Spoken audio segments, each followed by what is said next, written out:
आज 6 फरवरी 2025।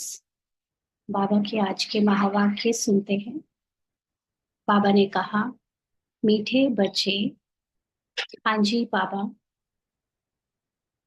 पुरानी दुनिया के कांटों को नई दुनिया के फूल बनाना, यह तुम होशियार मालियों का काम है। तो माली क्या करता है? माली बगीचे की देखभाल करता है, बगीचे में नए नए पौधे लगाता है, और जो भी फूल उनमें आते हैं उनका सही से उनको देखता है, और भी जो भी काम करता है। तो ऐसे ही बाबा की ये संसार की दुनिया, संसार में जो कांटों की दुनिया है, ये भी तो बाबा की ही है ना। क्यों? क्योंकि यहाँ पर जो ड्रामा चल रहा है उसमें इस समय कांटों का पार्ट है। युग कलयुग है।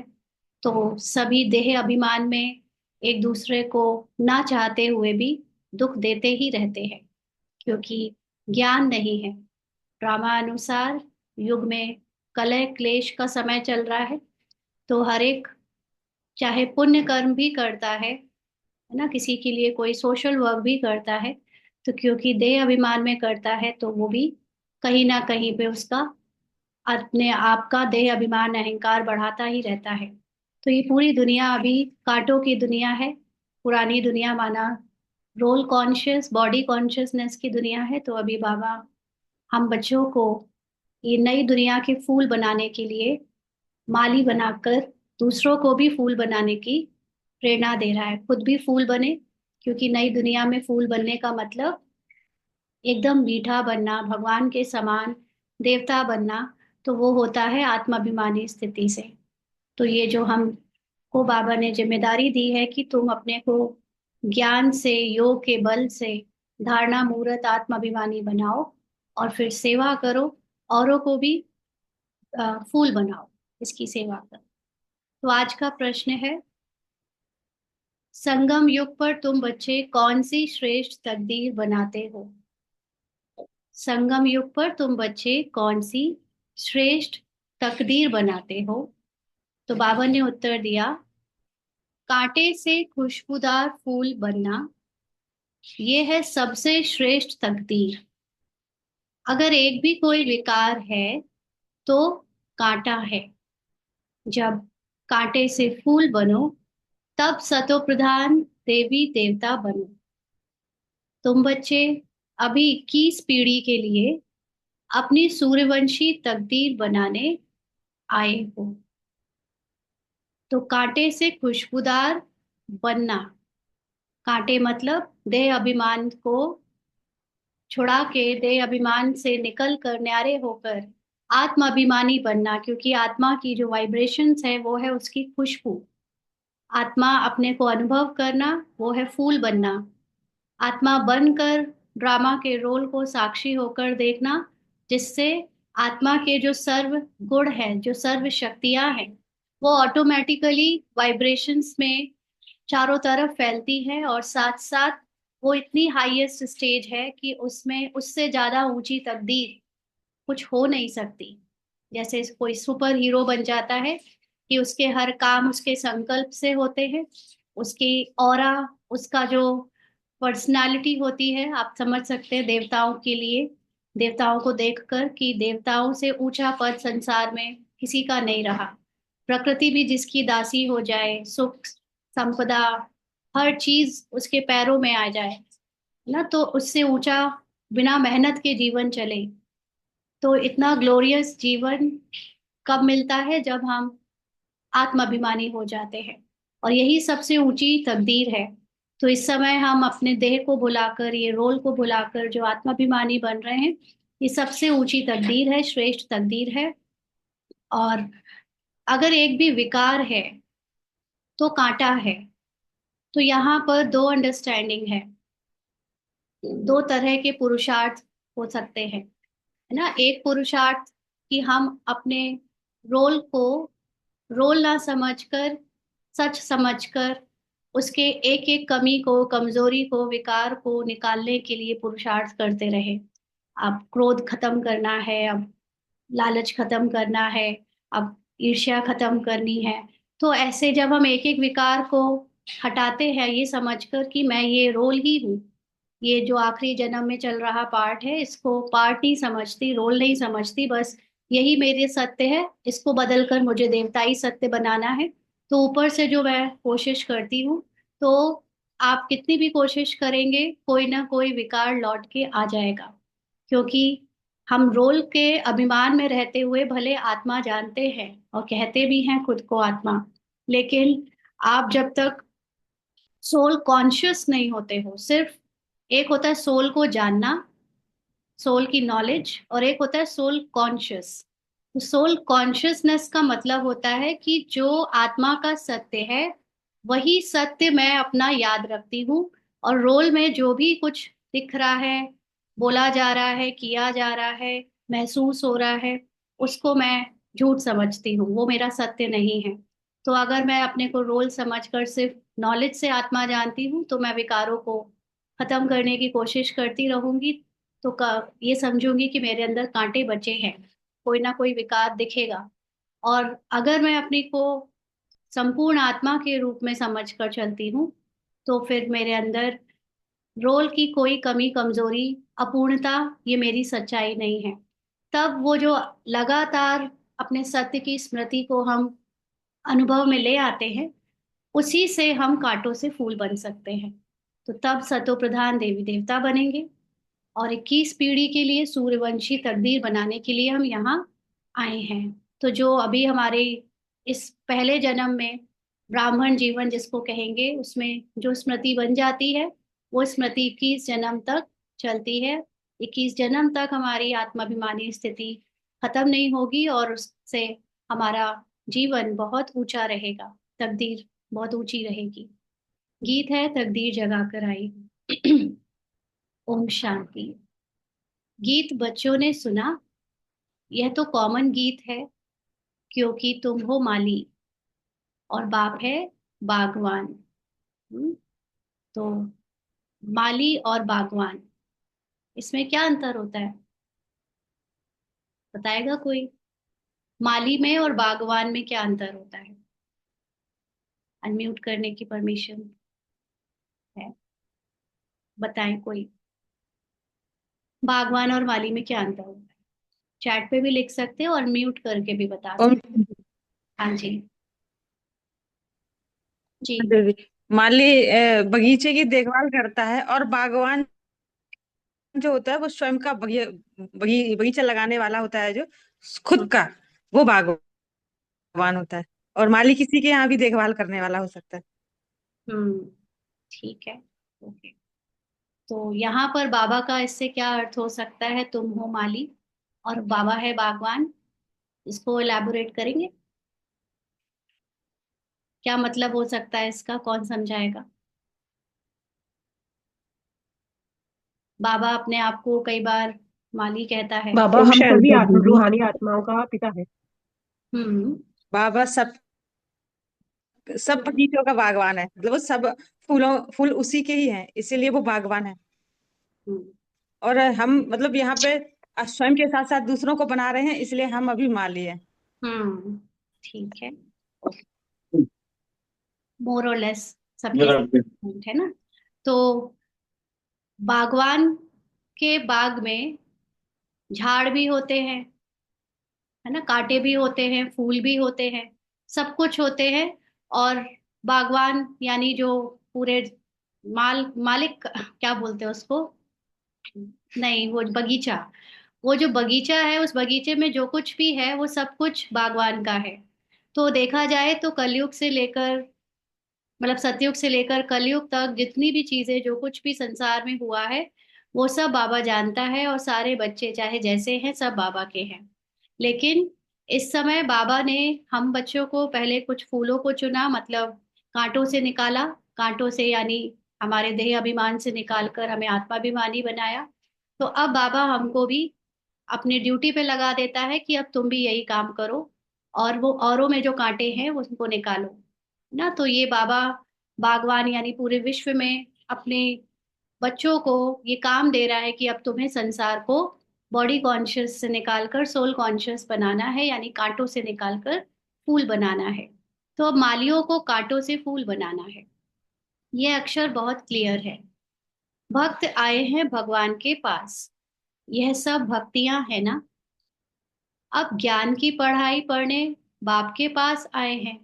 हम सब ने पहले बिना ज्ञान के भगवान की भक्ति करी, क्योंकि खुद को शरीर समझते थे, तो भगवान को नहीं जानते थे, इसलिए भक्तियां कहलाते थे। अब अपना खुद का परिचय और भगवान का परिचय हो जाने से अब हम यथार्थ बाबा के बारे में और अपने बारे में जान रहे हैं। तो ये है पढ़ाई। इस राजयोग की पढ़ाई से ही नई दुनिया के मालिक बनते हो। तो भक्तियां कहती है, हम तकदीर बनाकर आए हैं, नई दुनिया दिल में सजाकर आए हैं। बाबा भी रोज कहते हैं कि स्वीट होम और स्वीट राजाई को याद करो। तो किसको याद करना है और क्यों याद करना है? स्वीट होम आत्मा का जो मूल रूप है, जहां पर आत्माएं अपनी परम अवस्था में रहती हैं, जो आत्मा की परम अवस्था है उसको याद करो। है ना? सिर्फ होम को याद करने से नहीं होता, होम में हमारी परम स्थिति जो होती है, क्योंकि आत्मा के लिए कोई होम ऐसे ब्रिक्स और फिजिकल एलिमेंट का तो बना हुआ होता नहीं है। आत्मा तो खुद ही नॉन फिजिकल है। तो आत्मा के लिए होम का मतलब है आत्मा अपने ओरिजिनल स्वरूप में जैसी है उसको याद करो। क्योंकि इस समय पुरुषार्थ कौन कर रहा है? आत्मा का मन। जो मन अपने चारों स्टेजेस को क्रॉस करके एकदम अभी तमो प्रधान हो गया, उसको बाबा ने बुद्धि, दिव्य बुद्धि से सत्य ज्ञान देकर, शुभ शुभ चिंतन स्वमान देकर ये याद दिलाया है कि तुम, मन जो आत्मा का पार्ट है, अभी उसको आत्मा की मूल स्थिति में लौटना है।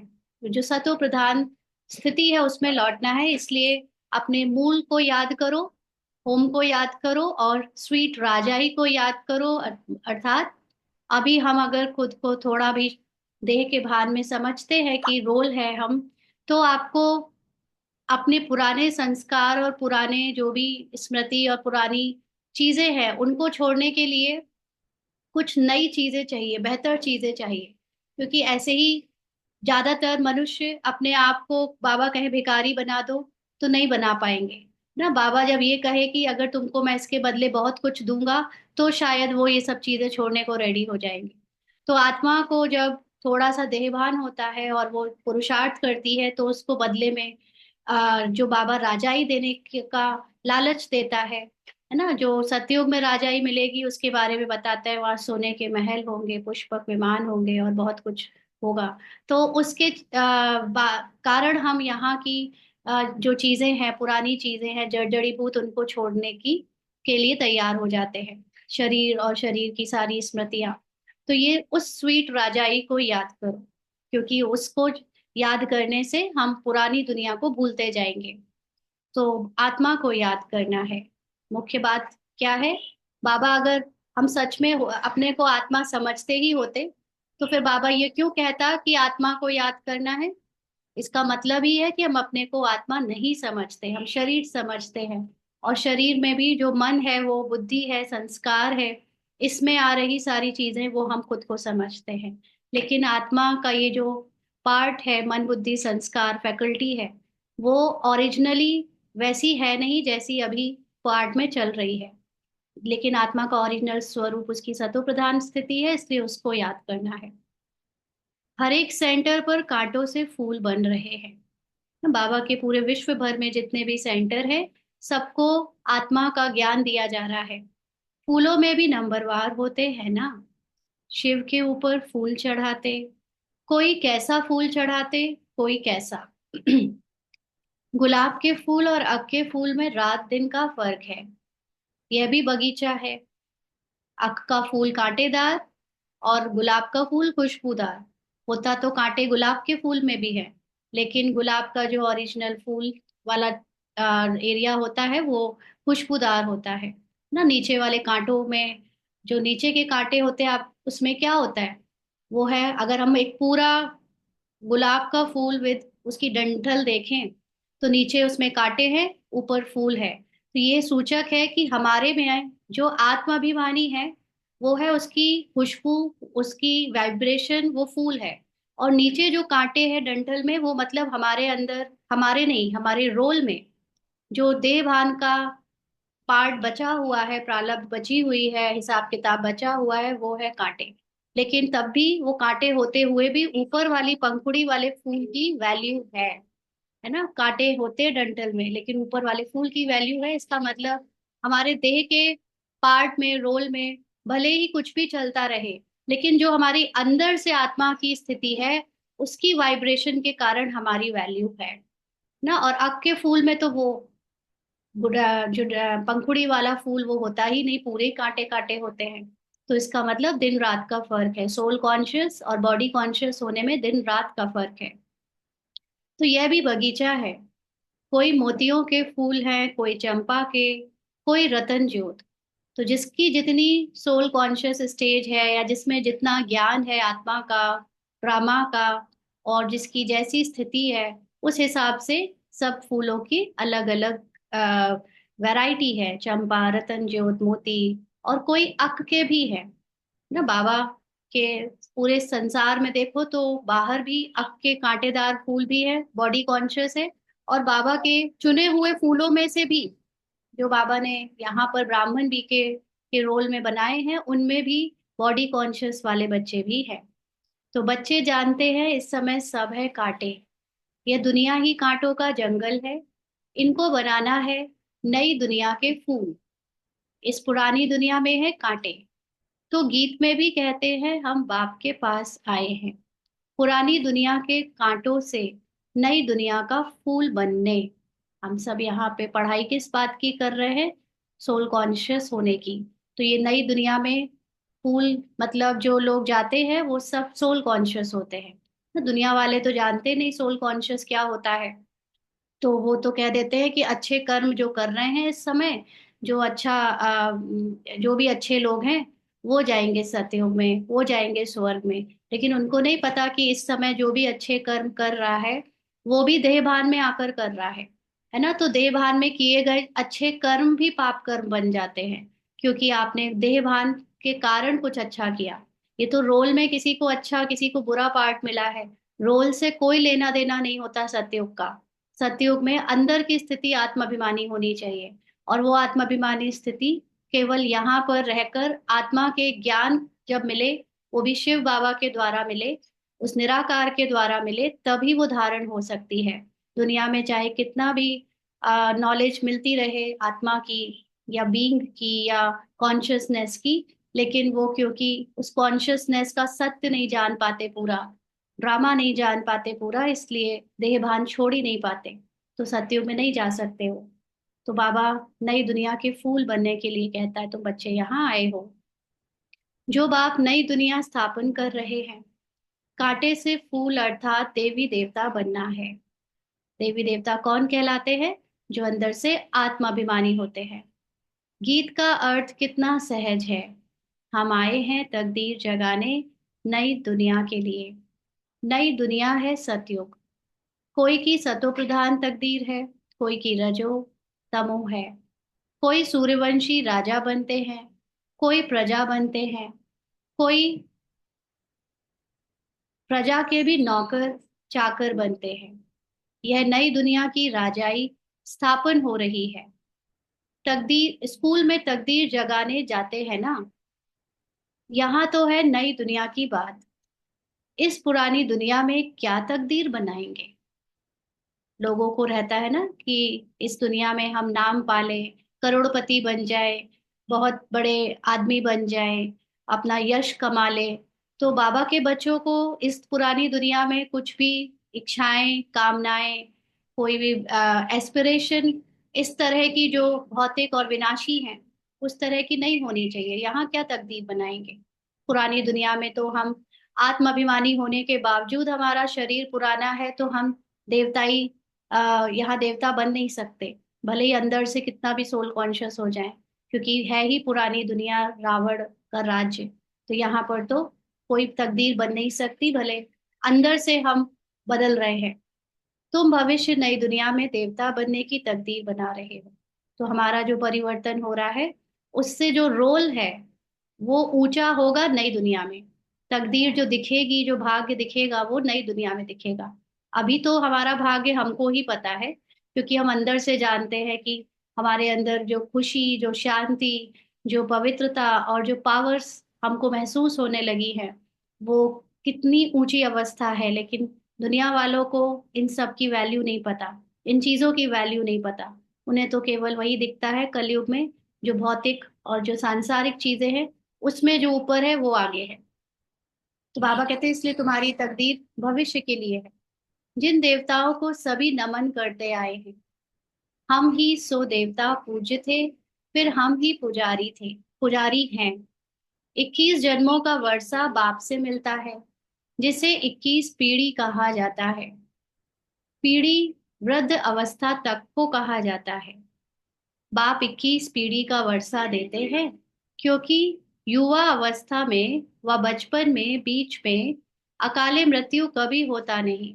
इसीलिए उनको कहा जाता है अमर लोक।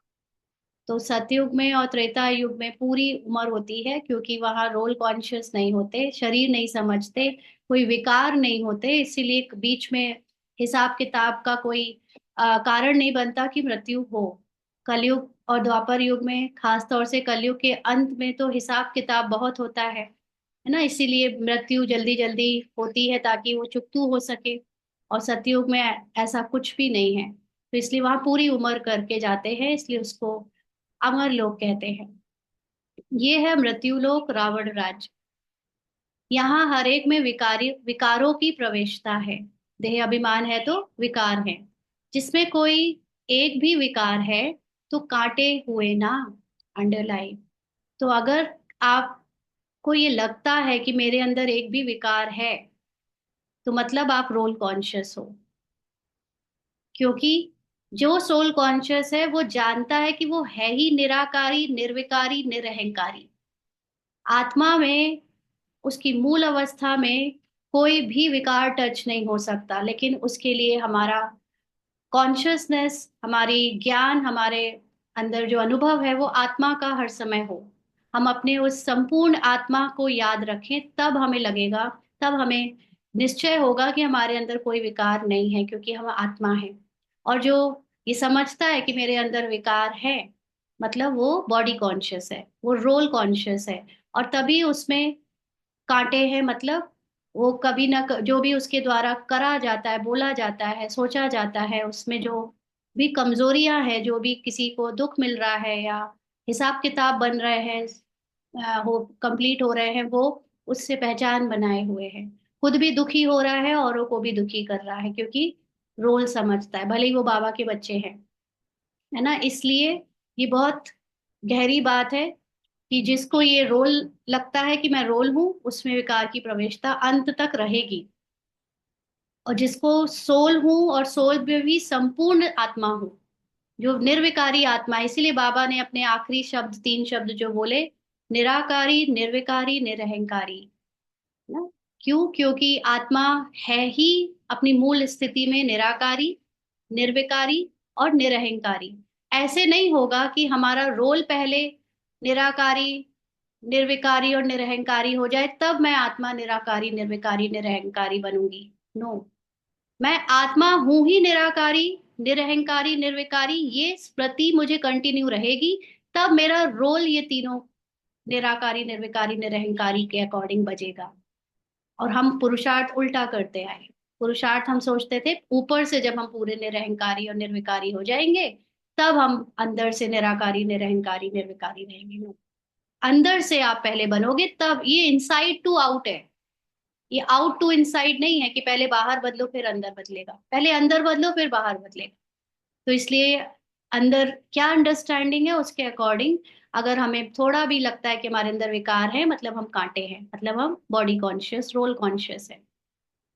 बाप समझेंगे माली रॉयल खुशबूदार फूल बनाना नहीं जानते हैं। मतलब बाबा ने जिन जिन को माली बनाया है, यानी दूसरों के कांटे निकालने के लिए नियुक्त किया है, वो खुद भी अभी तक अपने कांटों से पहचान बनाए हुए हैं, इसलिए वो दूसरों को क्या खुशबूदार बनाएंगे जब खुद की खुशबू में ही स्थित नहीं हुए हैं। खुद ही वो गुलाब की जो डंठड़ी है और विद गुलाब, वो गुलाब को याद नहीं करते, उसके नीचे कांटों को याद करते हैं, तो वो दूसरों को भी कैसे उनकी फूल की वैल्यू, उनके खुशबू की वैल्यू बताएंगे ना, क्योंकि खुद को भी नहीं अच्छे से जानते। तो माली अच्छा होगा तो अच्छे अच्छे फूल तैयार करेंगे। वो फिर कांटों की वैल्यू जो बात है उसको नहीं, ऊपर खुशबूदार पंखुड़ों की जैसे सबको मीठा मीठ बनाएंगे, क्योंकि खुद भी उसी में स्थित है। तो विजय माला में पिरोने लायक फूल चाहिए।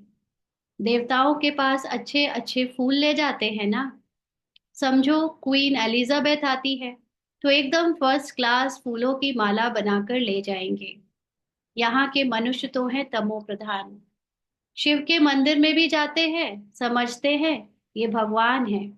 ब्रह्मा विष्णु शंकर को तो देवता कहते हैं, शिव को भगवान कहेंगे तो वह ऊंचते ऊंच हुआ ना। अब शिव के लिए कहते कि धतूरा खाता था, भांग पीता था, कितनी ग्लानि करते हैं। वैसे इसकी आध्यात्मिक मीनिंग बिल्कुल सही सही है, सच है कि धतूरे का मतलब क्या होता है, भांग का मतलब क्या होता है।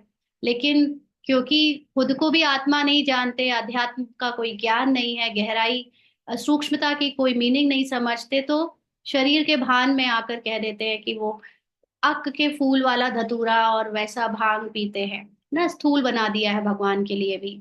तो वो ग्लानी हो गई, कितनी ग्लानी करते हैं। फूल भी अक के ले जाते हैं। अब ऐसा परमपिता परमात्मा उनके पास ले क्या जाते हैं, जो इतना बड़ा परमात्मा है, और उसके पास गिफ्ट क्या करते हैं, धतूरा भांग अक का फूल। जबकि मनुष्य जो साधारण होते हैं, भले ही रोल में वो क्वीन एलिजाबेथ है या कुछ भी है, उनको कितने बड़े बड़े और खुशबूदार और महंगे फूल दे रहे हैं, और जो परमात्मा है उसको क्या दे रहे हैं, कभी इस बारे में सोचते भी नहीं। बाबा कहते तमो प्रधान कांटों के पास तो फर्स्ट क्लास फूल ले जाते हैं, और विश्व के मंदिर में क्या ले जाते, शिव के मंदिर में क्या ले जाते, दूध भी कैसा चढ़ाते हैं, 5% दूध, बाकी 95% पानी। भगवान के पास दूध कैसा चढ़ाना चाहिए, जानते तो कुछ भी नहीं। अब तुम अच्छी रीति जानते हो, तुम्हारे में भी नंबरवार है। जो अच्छा जानते हैं उनको सेंटर का हेड बनाया जाता है। सब तो एक जैसे नहीं होते।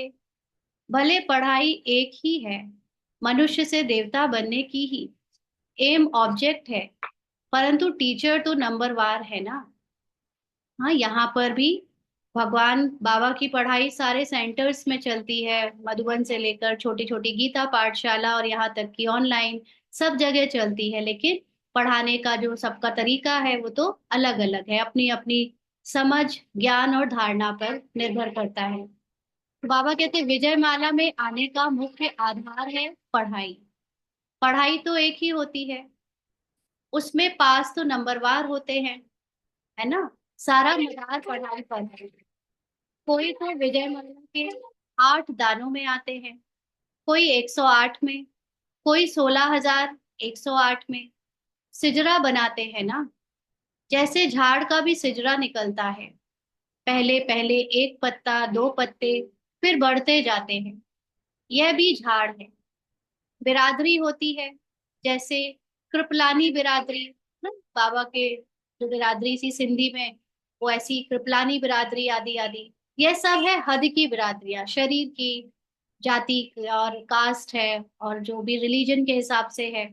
ये है बेहद की बिरादरी। यहाँ पर आत्माओं की जो फ्रेगमेंटेशन है, आत्माओं का जो बंटवारा है, वो किस बेसिस पे है, वो इस बेसिस पे है कि कौन 8 में आएगा, कौन सो 108 में आएगा, 16,108 में आएगा, कौन सतयुग की आत्माएं हैं, कौन द्वापर की है, कौन कलयुग की है। तो यहाँ पर आत्माओं का फ्रेगमेंटेशन उनके रोल के अकॉर्डिंग ऐसे किया गया है। और जाति में जो शरीर के होते हैं वो तो फिर हद की बिरादरियां सब जानते हैं। तो बाबा कहते हैं ये बेहद की बिरादरी, इनका पहले पहले कौन है, प्रजापिता ब्रह्मा। उनको कहेंगे ग्रेट ग्रेट ग्रैंडफादर, परंतु यह किसी को पता नहीं है। मनुष्य मात्र जरा भी नहीं जानते हैं कि सृष्टि की का रचयिता कौन है। बिल्कुल अहिल्या जैसे पत्थर बुद्धि हैं। ऐसे जब बन जाते हैं तभी बाप आते हैं। अभी 1 मिनट के लिए सभी अशरीरी होकर बाबा को याद करेंगे।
आगे बाबा कहते हैं, तुम यहाँ आए हो अहिल्या बुद्धि से पारस बुद्धि बनने, यानी पत्थर बुद्धि से पारस बुद्धि बनने।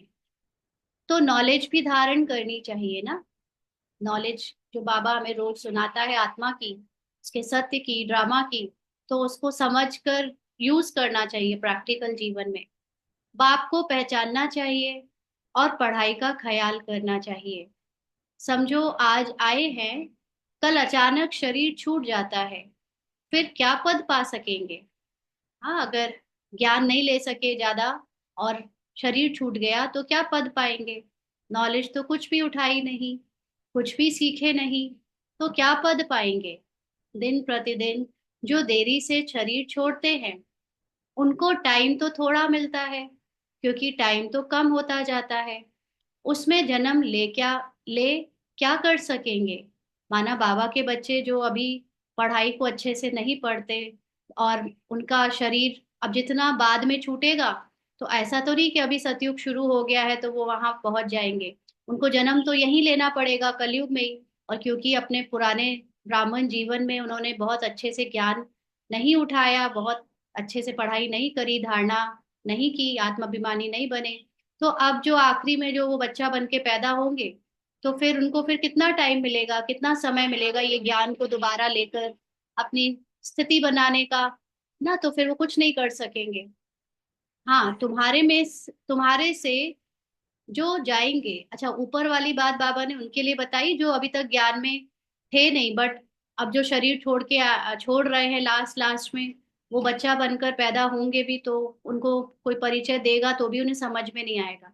और जो बाबा के बच्चे हैं उनमें बाबा कहते कि तुम्हारे से जो जाएंगे तो कोई अच्छे घर में जन्म लेंगे, क्योंकि सबसे ऊंची कमाई तो आत्मा के ज्ञान में ही है।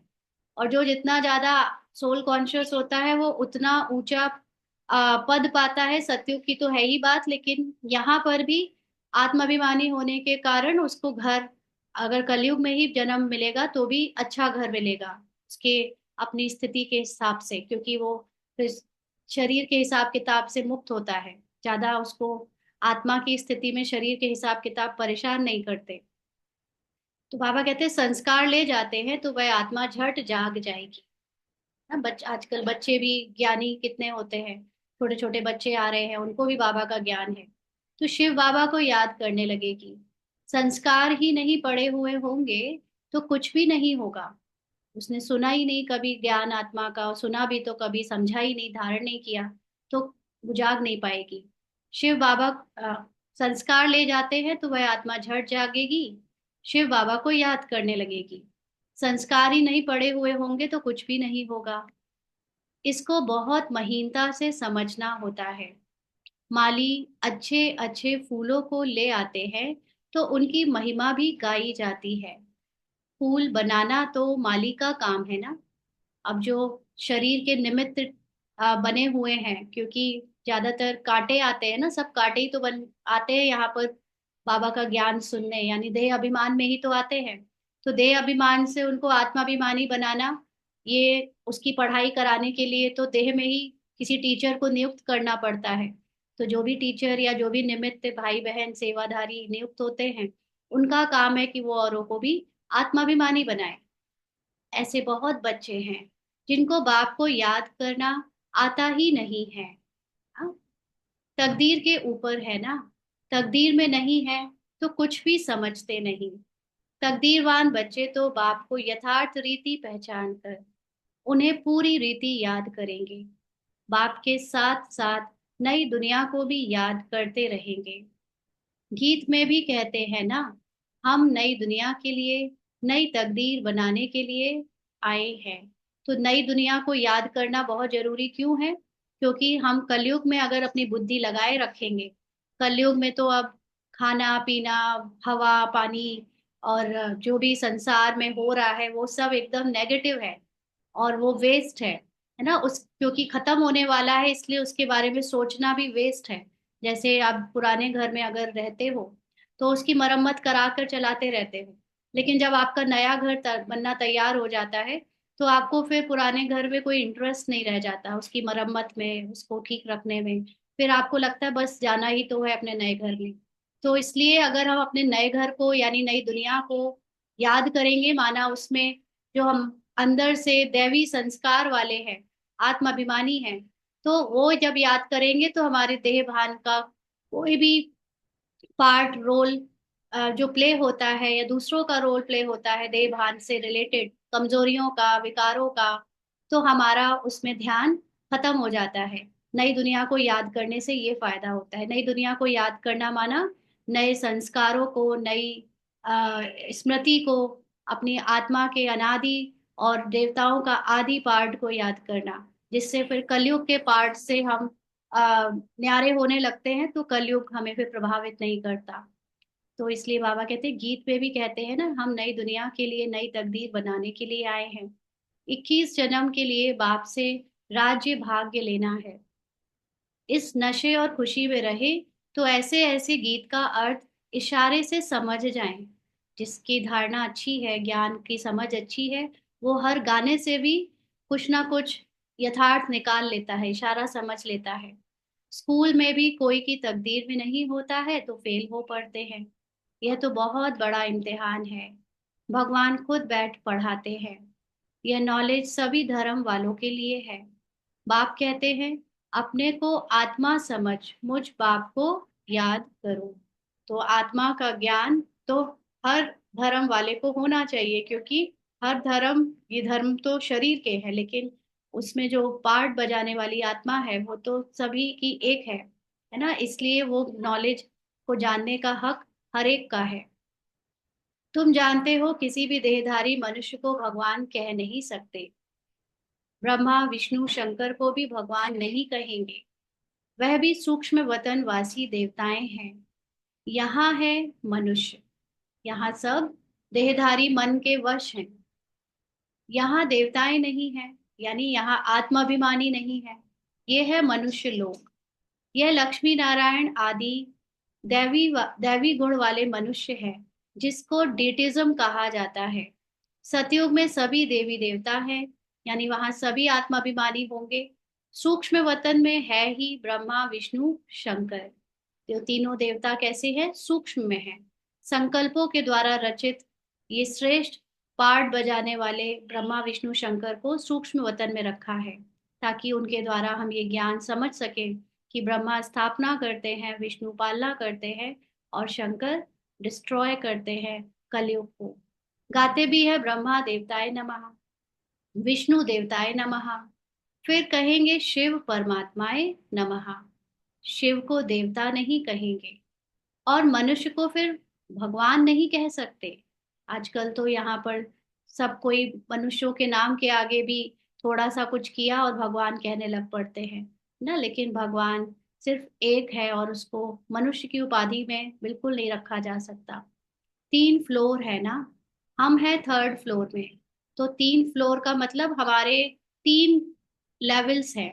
हमारे का मतलब सबसे पहले जब तक हम साकारी भान में हैं तो ये है मनुष्य लोक। जब तक हम फिजिकल बॉडी समझते हैं, अपने को फिजिकल माइंड समझते हैं, संस्कारों से पहचान बनाते हैं, तो हम फिजिकली वर्ल्ड में है। ये है थर्ड फ्लोर। सेकंड फ्लोर है हमारा सूक्ष्म, जिसमें हमारे संकल्पों से रचित, हमारी सूक्ष्म संस्कारों से रचित ऑरा है ना, जिसको सूक्ष्म शरीर कहें, सटल बॉडी कहें। और फिर उसको भी छोड़ के सबसे ऊपर बचती है जस्ट एक आत्मा बिंदु। हाँ, तो ये तीन फ्लोर है। अभी हम हैं थर्ड फ्लोर पे, माना अभी हम बॉडी कॉन्शियसनेस में हैं, जो सोल कॉन्शियस उस निराकार बिंदु तक पहुंचने का पुरुषार्थ कर रहे हैं। सतयुग में जो दैवी गुण वाले मनुष्य हैं, वही फिर आसुरी गुण वाले बन जाते हैं। माया का ग्रहण लगने से काले हो जाते हैं। तो सतयुग में और कलयुग के मनुष्यों में क्या अंतर है? सतयुग के मनुष्य, यानी सतयुग में जो देवता होते हैं, उनको मनुष्य नहीं कहेंगे, भले दिखते मनुष्य जैसे हैं, लेकिन वो देवता, उनके अंदर उस निराकार आत्मा का अनुभव होता है। वो उस दिव्यता में, दैव्यता में होते हैं, इसलिए वो देवता हैं और दैवी गुण वाले हैं। और हम, यानी हम ही वो जो पहले थे, अब मन के वश हो गए हैं, शरीर समझने लगे हैं, मोटी बुद्धि हो गए हैं, पत्थर बुद्धि हो गए, तो अभी हम आसुरी गुण वाले हो गए हैं। माया, इसी को माया कहते हैं, माया का ग्रहण कहते हैं। तो बाबा कहते हैं माया का ग्रहण लगने से काले हो जाते हैं।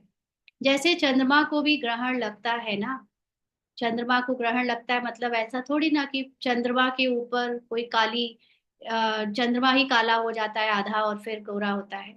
चंद्रमा के ऊपर, यानी जब सूर्य से वो हाफ डिस्टेंस में होता है, उसको रोशनी पूरी नहीं मिलती है, तो वो आधा दिखता है। जब वो पूरी रोशनी में रहता है तो वो पूरा दिखता है।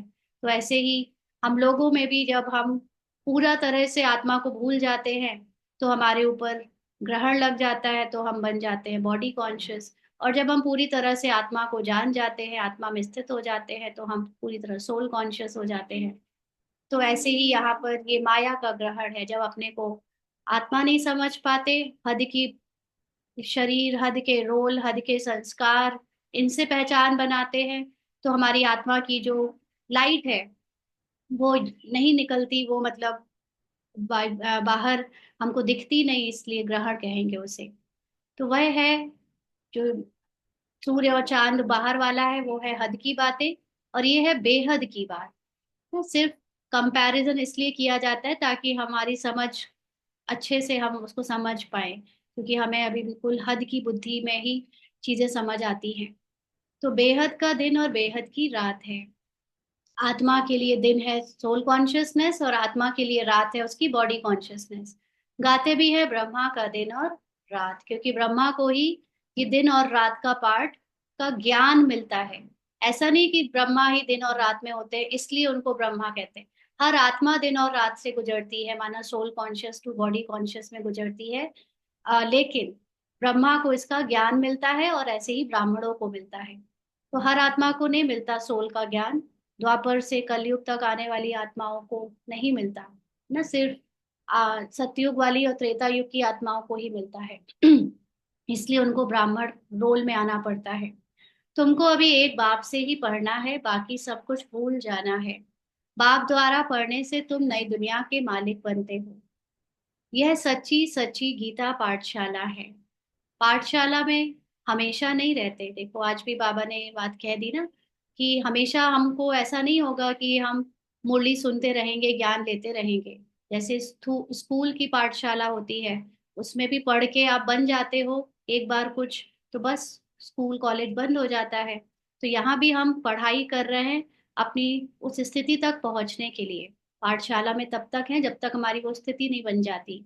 तो बाबा कहते हैं पाठशाला में हमेशा नहीं रहते। मनुष्य समझते हैं भक्ति मार्ग में, भक्ति मार्ग भगवान से मिलने का मार्ग है। जितना बहुत भक्ति करेंगे तो भगवान राजी होगा और आकर फल देगा। यह सब बातें तुम ही अब समझते हो। भगवान एक है जो फल अभी दे रहे हैं। जो पहले पहले सूर्यवंशी पूज्य थे, उन्होंने ही सबसे जास्ती भक्ति की है, वही यहाँ आएंगे। तुमने ही पहले पहले शिव बाबा की अव्यभिचारी भक्ति की है, तो जरूर तुम ही पहले पहले भक्त ठहरे, फिर गिरते गिरते तमो प्रधान बन जाते हो। आधा कल तुमने भक्ति की है, इसलिए तुमको ही पहले ज्ञान देते हैं। तुम्हारे में भी नंबर वार है। तुम्हारी इस पढ़ाई में यह बहाना नहीं चल सकता कि हम दूर रहते हैं, इसलिए रोज नहीं पढ़ सकते। पहले तो सेंटर में ही मुरली होती थी, मुरली पेपर में भी मुश्किल से मिलती थी, है ना। तो कोई अगर सेंटर आकर नहीं मुरली सुनता था तो वो मुरली से वंचित रह जाता था। तो कोई भाई बहन गांव के या शहरों में भी दूर दूर होते थे, नहीं रहते थे सेंटर इतने सारे। तो फिर ये बहाना होता था उस समय कि हम बहुत दूर रहते हैं, हम रोज नहीं आ सकते। तो बाबा कहते हैं कि तुम्हारे में भी ये बहाना नहीं चल सकता कि हम दूर रहते हैं इसलिए रोज नहीं पढ़ सकते। कोई कहते हैं हम 10 माइल दूर रहते हैं।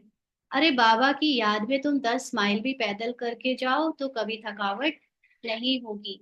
कितना बड़ा खजाना लेने जाते हो ना। अभी तो आपको घर से निकलना भी नहीं है, घर में रहते हुए भी अगर कोई कहे कि हम नहीं पढ़ सुन सकते, रोज मुरली पढ़ सकते, तब उससे ज्यादा गिरी किस्मत का तो कोई नहीं हो सकता ना। इतना बड़ा खजाना है आत्म अभिमानी स्थिति। इट्स लाइक कि वर्ल्ड की सुपर पावर है ये स्थिति। और अगर इसके लिए कोई पढ़ाई ना करे, इसके लिए पुरुषार्थ ना करे, तो उससे ज्यादा अभागा कौन हो सकता है। तो बाबा कहते हैं तीर्थों पर मनुष्य दर्शन करने के लिए पैदल जाते हैं, जितना धक्का खाते हैं, सॉरी कितना धक्का खाते हैं। अभी सबने देखा ना धक्का खाने का किस्सा। तो यह तो एक ही शहर की बात है। बाप कहते हैं मैं इतना दूर से आया हूँ, तुम कहते हो घर 5 माइल दूर है। वाह, खजाना लेने के लिए तो दौड़ते आना चाहिए। अमरनाथ पर सिर्फ दर्शन करने के लिए कहाँ कहाँ से आते हैं।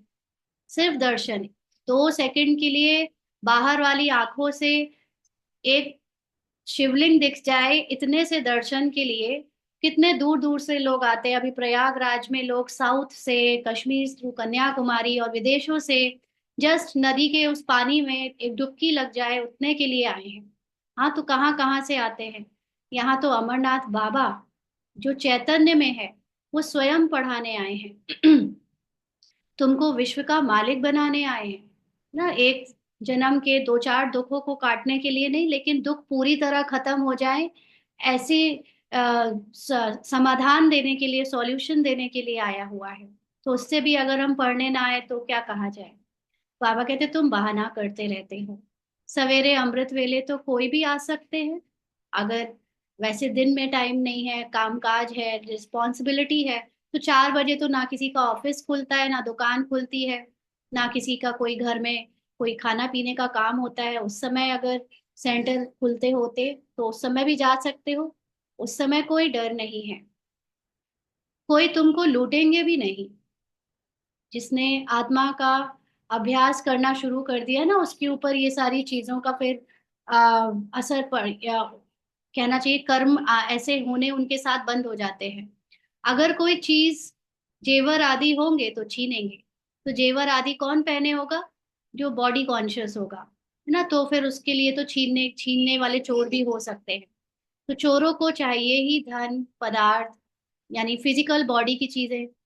परंतु किसी की तकदीर में नहीं है तो फिर बहाने बहुत बनाते हैं।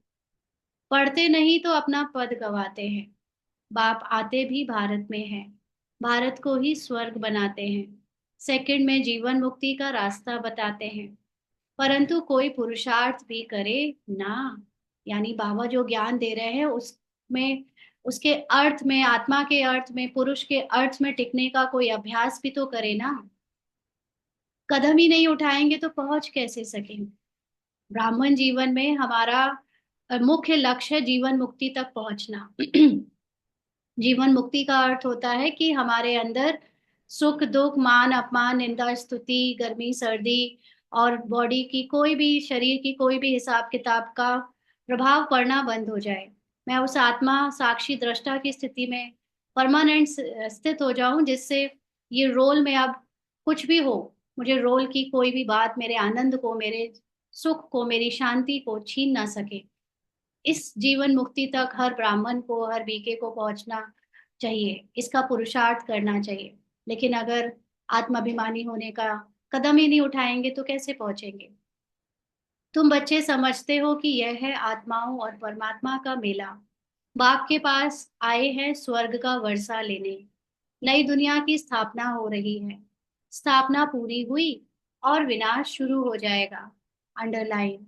स्थापना पूरी हुई माना हमारे अंदर जैसे ही सोल कॉन्शियसनेस, जितने भी मुख्य 9 लाख जो उनको सत्युग में आना है, उसमें भी परसेंटेज के अकॉर्डिंग जैसे जैसे जिसकी आत्मा अभिमानी स्थिति का जितना फिक्स होना है उतनी बनी, और बाहर का विनाश यानी पुरानी दुनिया को बाहर से समाप्त करना शुरू हो जाएगा, क्योंकि अंदर से जो देवता बन चुके होंगे उनका पार्ट बाहर से देवताई का शुरू होना है।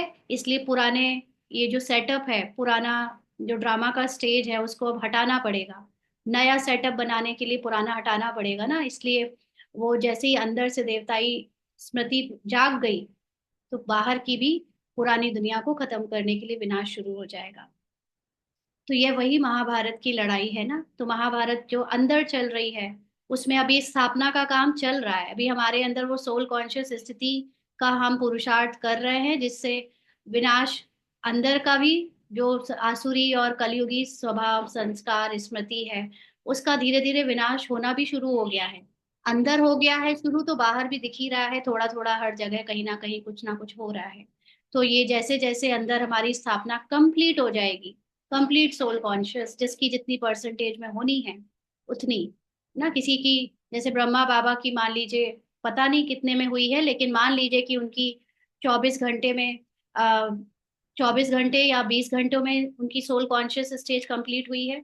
हमारी अलग अलग होगी, किसी की 2 घंटे, किसी की 4 घंटे, किसी की 6 घंटे सोल कॉन्शियस स्टेज। तो जिसकी जितनी फिक्स होनी है पद के हिसाब से 9 लाख की राजधानी में, उतने में वो कंप्लीट हो जाएगी। तो बाहर भी विनाश शुरू हो जाएगा।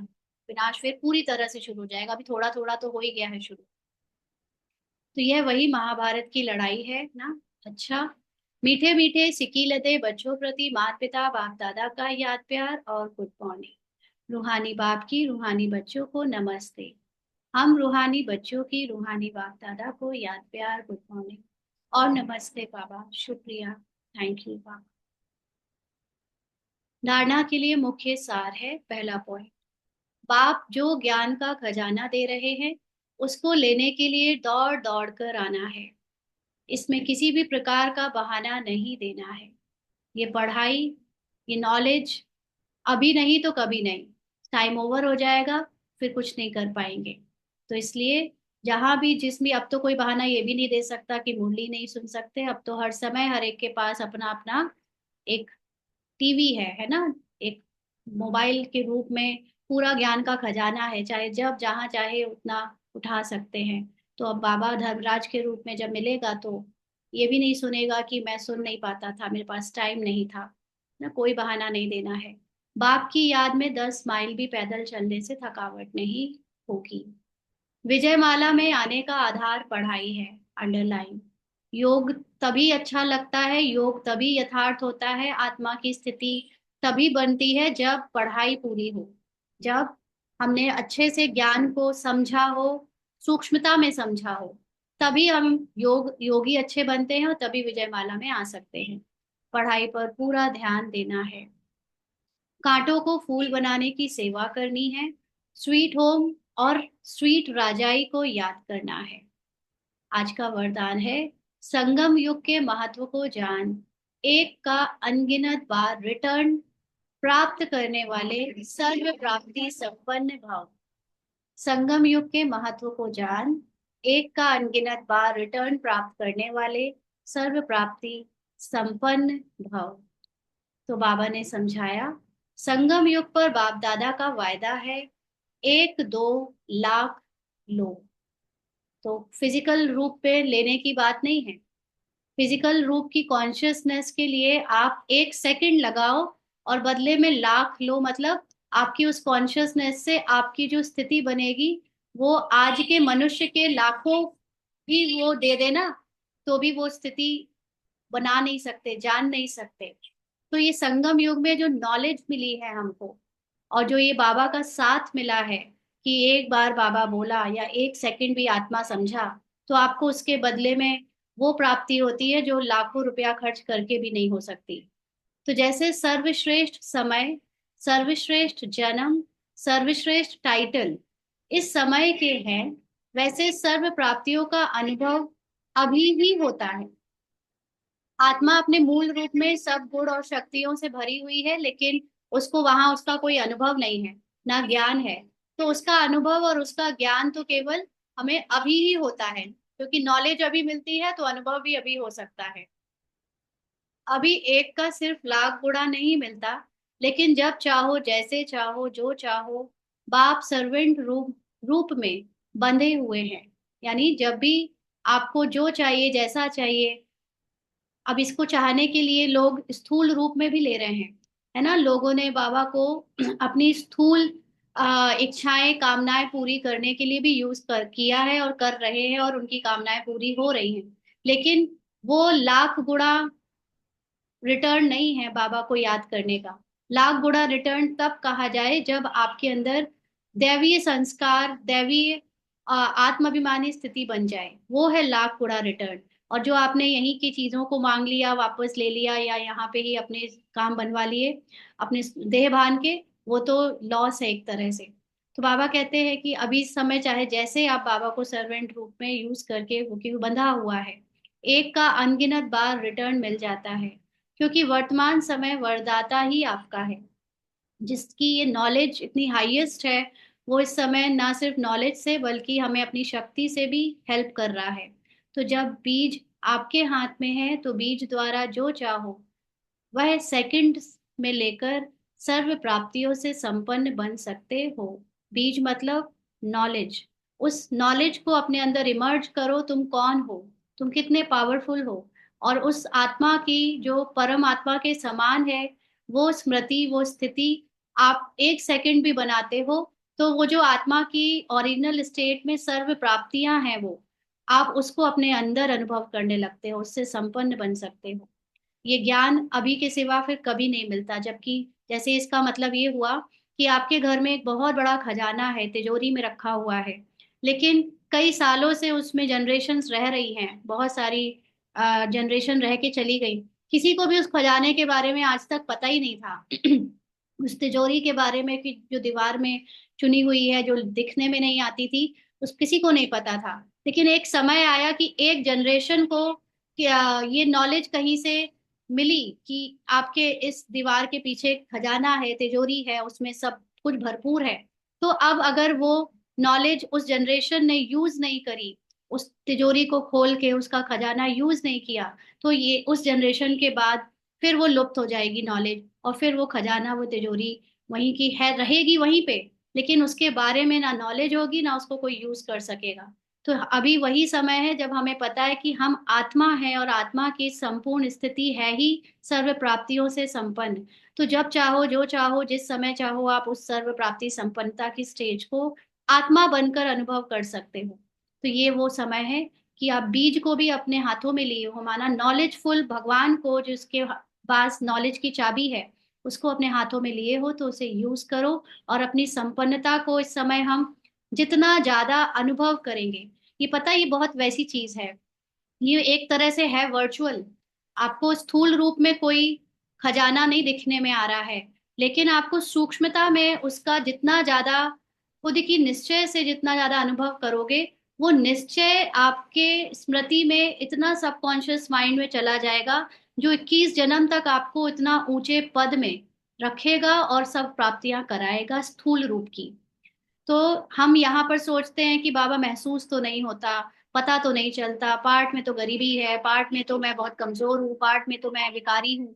लेकिन यही यही वो चाबी है, यही वो रहस्य है कि जिस समय आपको अपने पार्ट को नहीं देखना है, आपको अपनी आत्मा के सूक्ष्मता में, उसकी सर्व प्राप्तियों में, उसकी संपन्नता में, अपने अंदर वो फीलिंग क्रिएट करनी है कि मैं वही हूँ, मैं वही हूँ, मैं संपन्न हूँ, मैं सर्व प्राप्ति संपन्न।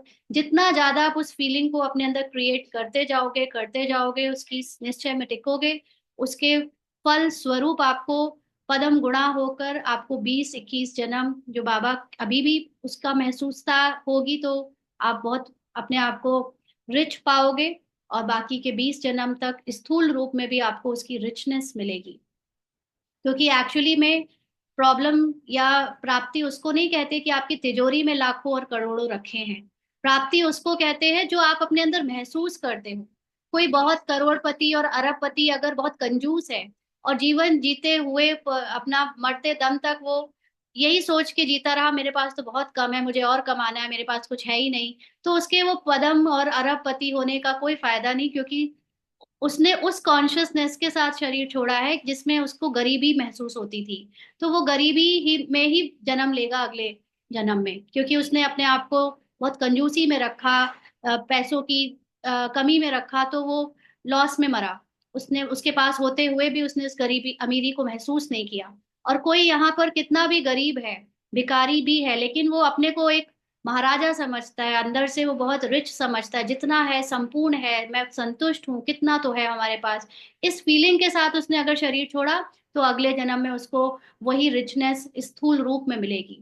तो इट्स अबाउट सूक्ष्म स्थिति। जब आप शरीर छोड़ते हो, शरीर छोड़ते समय आपके अंदर सूक्ष्म में क्या स्मृति है, गरीबी की कि अमीरी की। और वो अमीरी की स्मृति आपकी आत्मा में ही हो सकती है। स्थूल धन को देखकर आप अगर शरीर छोड़ते हो कि मेरे पास स्थूल धन बहुत ज्यादा था इसलिए मैं अमीर हूं, तो वो आत्मा की स्थिति में नहीं काउंट होता है। आत्मा की संपन्नता के साथ शरीर छोड़ना, तब आपकी वो स्थूल धन के रूप में कन्वर्ट होकर सतयुग में मिलता है। स्लोगन है, कैसी भी परिस्थिति हो, परिस्थिति चली जाए लेकिन खुशी नहीं जाए। वही बात, बाहर से परिस्थिति कितनी भी नेगेटिव हो, विपरीत हो, कमजोर हो, विरोधी हो, लेकिन हमारे अंदर जो आत्मा का ज्ञान है उसकी खुशी हमेशा रहे, वो कभी ना जाए, वो कभी विस्मृत ना हो, भूले ना। और परिस्थिति आए और चली जाए लेकिन मैं हमेशा खुश रहूं।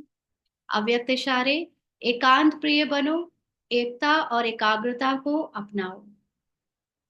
एकता और एकाग्रता, ये दोनों श्रेष्ठ भुजाएं हैं कार्य करने के सफलता की। एकाग्रता अर्थात सदा निर्व्यर्थ संकल्प और निर्विकल्प। ये निर्विकल्प स्थिति में कौन रह सकता है? जो आत्मा में स्थित है, क्योंकि एक आत्मा की स्थिति में ही कोई और संकल्प नहीं आते। जब तक आप अपने आप को ये शरीर और माइंड समझते हो, तो अनेक संकल्प चलेंगे, ये नहीं, वो नहीं, ऐसा नहीं, वैसा नहीं। और जब आप आत्मा में स्थित होते हो तो कोई थॉट नहीं चलता, क्योंकि फिर आपको पता है जो थॉट आएगा वो ही होगा। वो आता ही इसीलिए क्योंकि होना है। तो उस समय आपके अंदर निर्व्यर्थ और निर्विकल्प स्थिति हो जाती है। तो निर्विकल्प निर्संकल्प स्थिति का मतलब है आप अपनी सोल कॉन्शियस स्थिति में एकाग्र हो, इसको कहेंगे एकाग्रता। तो जहां एकता और एकाग्रता है, वहां सफलता गले का हार है। हर उसको हर हाल में सफलता मिलेगी ही मिलेगी। वरदाता को एक शब्द प्यारा है, एक व्रता। यानी बाबा को ये चीज बच्चों में सबसे ज्यादा चाहिए, एक व्रता। सिर्फ एक बाबा और दूसरा कोई याद ना आए। और बाबा वो भी किस फॉर्म में? निराकारी फॉर्म में। ऐसे बाप दादा या शरीर साकारी रूप में नहीं, निराकारी रूप में। तभी आप निराकारी स्थिति में खुद को भी स्थित रखते हो। तो एक बल एक भरोसा, साथ साथ एक मत, ना मनमत ना परमत, एक रस, ना और कोई व्यक्ति ना वैभव का रस। तो एक तो सिर्फ बाबा हो उसकी लाइफ में सब कुछ, सारे रिश्तों में, सारी स्मृतियों में। और दूसरा, सिर्फ बाबा जो कहता है सूक्ष्म रूप में उसको समझकर उसी में चलना, ना इस रोल की मनमत को चलाना, ना दूसरों के रोल की मत को सुनना। और एक रस माना, जो आत्मा है ही परम धाम में, परम स्थिति में, अपनी एक रस स्थिति में स्थित, उस आत्मा में अपने को अपनी बुद्धि से एकाग्र रखना। ना कोई व्यक्ति ना कोई वैभव, किसी में कोई इंटरेस्ट नहीं रखना, है ना। तो इसको कहेंगे एकाग्रता और एकता। तो ऐसे ही एकता और एकांत प्रिय अगर हम हैं, तो सफलता, हर कार्य में सफलता हुई पड़ी है, होनी ही है। यही सफलता की कुंजी है। अच्छा, ओम शांति। हाँ जी, आज की मुरली के पॉइंट सुनाएंगे।